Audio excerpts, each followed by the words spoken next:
On en vient à ces conclusions qui font date dans l'histoire de l'Église. Dans un rapport très sévère, l'ONU estime que le Vatican viole la Convention sur les droits de l'enfant. Les Nations Unies demandent au Vatican le renvoi immédiat de tous les ecclésiastiques coupables ou soupçonnés d'actes pédophiles.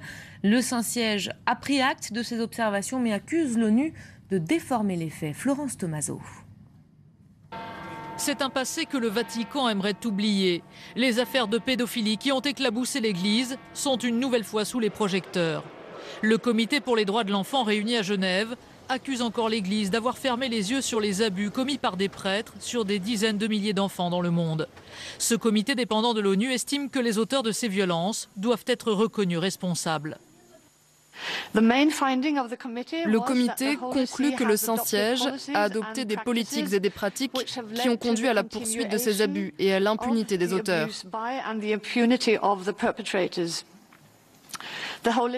Le Saint-Siège a toujours placé la préservation de la réputation de l'Église et la protection des auteurs de ces abus au-dessus des intérêts de ces enfants.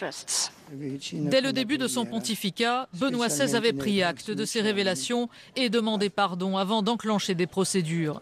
Mais selon l'ONU, le clergé n'aurait pas réglé le problème.